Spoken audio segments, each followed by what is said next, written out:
Segala sesuatu yang berawal tidaklah benar-benar berawal, kecuali jika dimulai dengan namanya. Bismillah. Kita mengucapkannya hampir setiap hari, ketika makan, ketika masuk rumah, ketika membuka pintu, bahkan ketika ingin menghidupkan kendaraan. Tapi pernahkah kita bertanya, apa arti sebenarnya dari Bismillah? Apakah ia hanya sekadar adab? Atau sebenarnya, itu adalah kunci gerbang rahasia terbesar dalam perjalanan spiritual manusia? Secara lahiriah, kalimat ini artinya sederhana, dengan nama Allah yang Maha Pengasih lagi Maha Penyayang. Tapi dalam pandangan makrifat, setiap katanya adalah lapisan dimensi batin.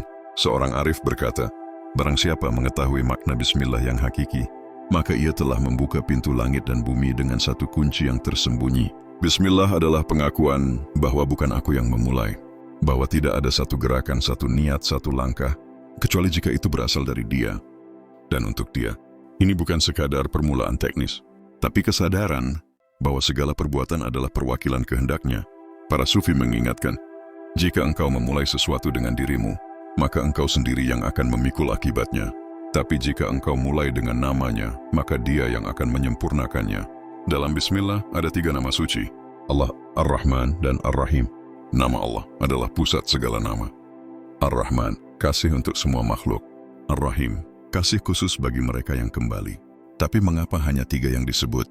Mengapa bukan Al-Khaliq? Karena yang pertama perlu kita sadari, bukan bahwa Dia Maha Kuasa, tapi bahwa Dia Maha Cinta.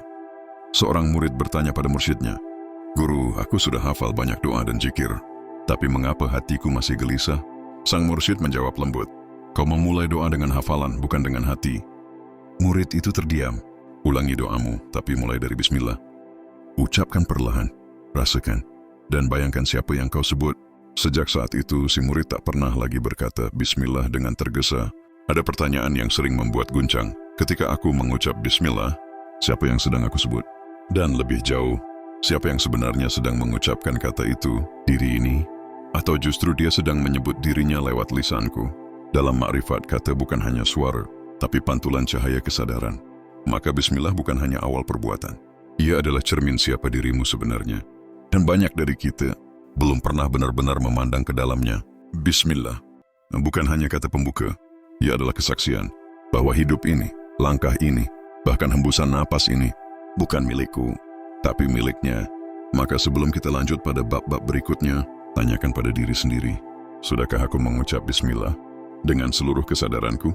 Jika belum, maka video ini belum dimulai. Mari kita mulai bersama. Bismillah. Dalam kalimat Bismillah, ada satu nama yang lebih dari sekadar nama. Allah, nama yang diucapkan dengan penuh khusyuk, disebut dalam tangis dan tawa, diseru dalam harap dan takut. Tapi, sudahkah kita mengenalnya? Dalam syariat, kita diajarkan bahwa Allah adalah Tuhan pencipta alam. Dalam thariqat, kita diajarkan mendekat kepadanya. Tapi dalam makrifat, kita ditantang untuk melihat Allah di balik segala sesuatu. Bukan hanya menghafal namanya, tapi merasakan kehadirannya. Seorang sufi berkata, Allah tidak jauh di atas langit. Ia lebih dekat dari urat lehermu. Bahkan saat kau lupa padanya, Ia tetap mengingatmu. Apakah Allah hanya sebuah kata, sebuah panggilan, atau Dia adalah realitas hakiki di balik segala bentuk? Dalam makrifat, Allah bukan hanya zat yang disembah, tetapi inti dari segala wujud. Apapun yang ada, tak luput darinya. Wujud gunung berasal darinya. Wujud cinta berasal darinya. Bahkan keraguan manusia pun terjadi karena kehendaknya. Kita sering mencoba mengenal Allah dengan akal, tapi akal terbatas. Bahkan Nabi Musa pun terbakar ketika meminta untuk melihatnya secara zahir. Maka para arif berkata, engkau tidak bisa melihat Allah dengan matamu, tapi engkau bisa merasakannya jika hatimu bersih dari segalanya kecuali Dia. Makrifat bukan soal memikirkan Tuhan, tapi soal disingkapkan olehnya. Karena Allah hanya bisa dikenal jika Dia berkenan memperkenalkan dirinya. Pernahkah engkau mendengar ungkapan, segala sesuatu adalah Allah? Atau pernyataan halaj, Ana al-haq, akulah kebenaran.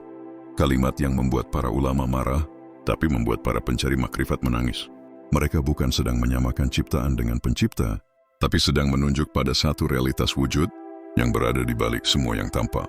Jika engkau menatap air, tapi tak melihat pantulan langit, maka engkau hanya melihat kulit, bukan hakikat. Dikisahkan seorang sufi berjalan di pasar, lalu muridnya bertanya, Guru, mengapa engkau tidak menundukkan pandangan? Sufi itu tersenyum dan menjawab, bagaimana aku menundukkan pandangan Jika setiap wajah yang kulihat adalah cermin dari Tuhanku, murid itu menangis. Sebab ia sadar, selama ini ia hanya melihat bentuk, bukan yang dibalik bentuk. Kita telah mengucap Bismillah, tapi mungkin kita belum benar-benar mengenal Allah dalam kata itu. Nama ini bukan hanya panggilan, tapi getaran ilahi yang mengguncang hati orang yang menyadarinya. Maka, jika engkau ingin mengenal Allah, berhentilah mencarinya keluar, dan mulailah menyingkap tirai dalam dirimu sendiri. Sebab, Allah lebih dekat dari napasmu, bahkan lebih dekat dari dirimu sendiri. Tapi hanya mereka yang bersih, yang mampu merasakannya. Jika Allah adalah nama pusat, maka Ar-Rahman adalah napas kasihnya. Ia tidak hanya mencintai, tapi ia adalah cinta itu sendiri. Cinta yang tidak menunggu syarat, yang bahkan turun kepada mereka yang mengingkarinya. Ar-Rahman berasal dari akar kata rahmah. Rahmat, belas kasih, kasih sayang. Tapi bukan sekadar sayang dalam arti manusia. Ar-Rahman adalah kasih yang tidak terbatas oleh waktu dan ruang. Kasih yang meliputi semua makhluk, termasuk mereka yang tidak mengenalnya, termasuk mereka yang berdosa, termasuk aku dan kamu. Para sufi berkata, rahmat Ar-Rahman turun bahkan kepada hati yang membencinya, karena kasihnya mendahului murkanya. Kita sering menyamakan Ar-Rahman dengan kasih ibu atau cinta seorang ayah. Tapi cinta manusia itu terbatas. Kadang mencintai karena alasan, kadang mencintai karena harapan. Tapi Ar-Rahman mencintai karena dia adalah kasih itu sendiri. Wajib bagiku untuk mencintai hambaku, katanya, bahkan ketika hamba itu berpaling. Lalu muncul pertanyaan, mengapa orang yang fasik tetap kaya? Mengapa pelaku zalim tetap sehat? Apakah itu keadilan? Apakah itu cinta? Disinilah makrifat membuka tirainya. Ar-Rahman adalah kasih yang tak pandang muka. Ia mencintai semua, agar tak seorang pun kelak bisa berkata, aku tak pernah diberi kesempatan. Bahkan iblis pun pernah mencicipi rahmat Ar-Rahman, tapi ia memilih menolak, dan itu pula yang membuatnya jatuh.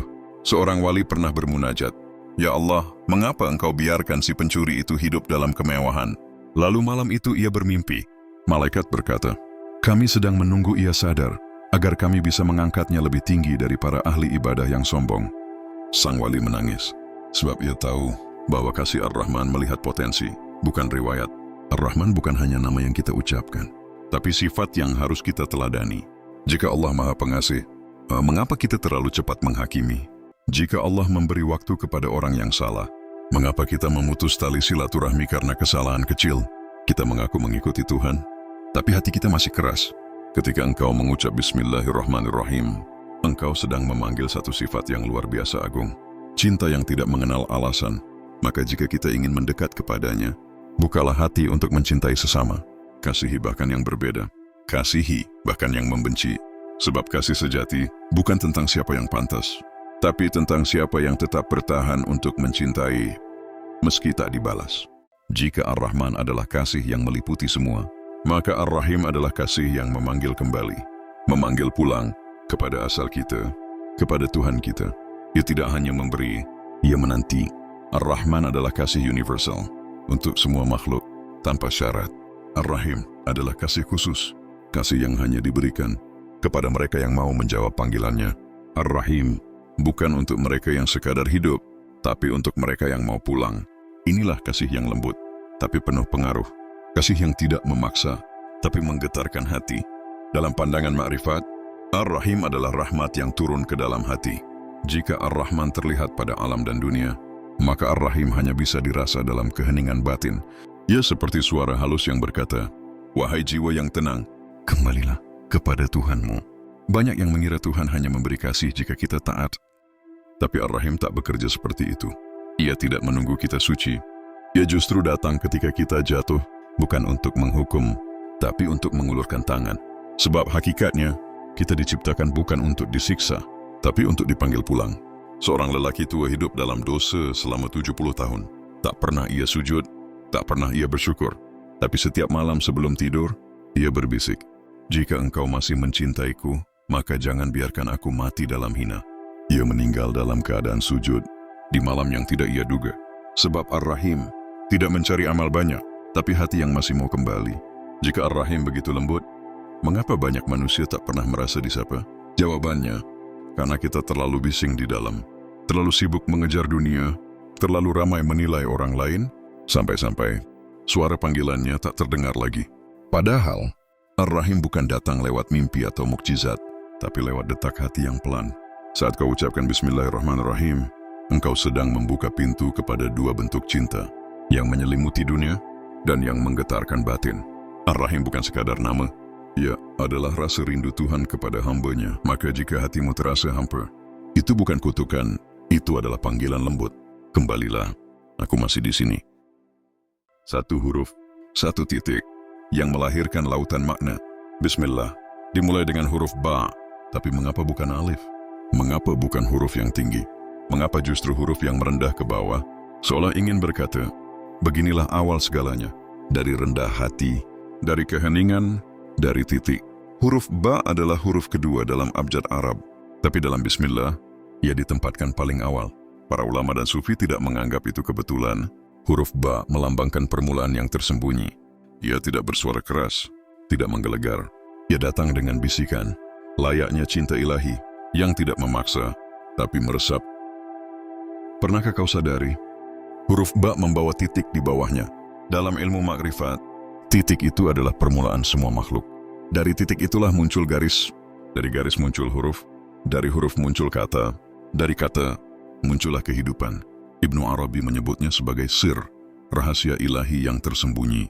Segala sesuatu berasal dari satu titik. Titik Tuhan, titik awal cinta. Dan kita adalah gema dari titik itu. Huruf alif adalah huruf tegak. Ia menunjuk ke atas seperti keangkuhan. Tapi ba adalah huruf yang merunduk ke bawah. Para arif berkata, Tuhan memulai kalamnya dengan huruf rendah, agar kita pun tak angkuh saat membaca namanya.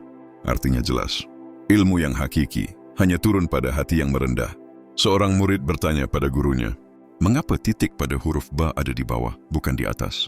Gurunya menjawab, karena segala yang tinggi berasal dari yang rendah, dan segala ilmu yang membawa cahaya berasal dari kegelapan yang kita terima dengan sabar. Ingatlah, Allah menyembunyikan rahmatnya dalam tempat-tempat yang direndahkan manusia. Ba juga berakar sama dengan kata basyirah penglihatan batin. Maka ketika engkau ucapkan Bismillah, kau sebenarnya sedang membuka mata, bukan yang di wajah, tapi yang di dalam dada. Mata yang bisa melihat kasih Allah di balik luka, melihat petunjuk di balik musibah, melihat pelukan di balik kehilangan. Semua dimulai dari titik, termasuk kau dan aku. Kita ini bukan siapa-siapa, hanya satu titik kecil di antara semesta. Tapi jika titik itu menyatu dengan Bismillah, maka ia jadi pintu segala keberkahan. Maka jangan remehkan permulaan, jangan malu menjadi kecil. Karena dari yang kecil, lahirlah yang kekal. Setiap hari lidah ini mengucap Bismillah. Tapi pernahkah kita benar-benar bertanya, mengapa kalimat ini dimulai dengan menyebut namanya? Mengapa bukan dengan amal kita, niat kita, atau tujuan kita? Jawabannya akan meruntuhkan keangkuhan terdalam dalam diri. Dalam pandangan makrifat, menyebut nama Allah di awal bukan sekadar adab. Itu adalah pengakuan bahwa segala gerak berasal darinya. Bahkan detak jantung kita, bahkan lintasan pikiran kita tidak terjadi tanpa izinnya. Maka bagaimana mungkin kita memulai sesuatu tanpa menyebutnya lebih dulu? Sufi besar seperti Junaid al-Baghdadi berkata, Bismillah bukan untuk Allah, tapi untuk menyadarkan kita bahwa kita bukan siapa-siapa. Kita ini hanya debu. Tapi ketika kita menyebut Allah, kita sedang mengarahkan jiwa kita kepada satu poros, kesadaran akan kehadirannya. Disitulah Bismillah berubah dari ucapan menjadi pertemuan. Mengapa Allah didahulukan? Karena jika bukan Dia yang pertama, maka yang pertama adalah nafsu kita. Maka siapa yang membuka sesuatu tanpa Bismillah, sebenarnya sedang mengagungkan dirinya sendiri. Disinilah letak makrifat. Bismillah bukan sekadar kata, tapi pembatalan aku. Aku bukan yang memulai. Aku hanya meneruskan kehendaknya. Seorang ulama besar di Baghdad pernah datang ke istana. Saat ia tiba, penjaga pintu bertanya, siapa engkau? Ulama itu menjawab, aku seorang alim yang ingin masuk, tapi gerbang tak dibuka. Ia pulang. Esok harinya ia datang kembali dan menjawab, aku adalah hamba Allah yang diutus olehnya. Gerbang dibuka lebar, karena siapa yang memulai dengan dirinya akan ditolak. Tapi siapa yang memulai dengan nama Allah akan dibukakan pintunya. Makrifat mengajarkan bahwa Bismillah adalah kata kunci energi semesta. Bukan sihir, bukan mantra, tapi frekuensi batin yang sinkron dengan kehendak ilahi. Ketika seseorang menyebut Bismillah dengan penuh keyakinan dan kehambaan, maka sesuatu yang tak terlihat ikut bergerak menuntunnya. Maka tidak heran mengapa setiap nabi memulai dengan nama Allah. Karena hanya dengan namanya, semuanya menjadi mungkin. Maka jika engkau bertanya, mengapa Allah didahulukan dalam bismillah? Jawabannya adalah, karena dia memang yang pertama dan yang terakhir. Jangan pernah mulai apapun dengan menyebut dirimu. Karena apapun yang dimulai dengan aku akan rapuh, tapi apapun yang dimulai dengan bismillah akan mendapat restu darinya.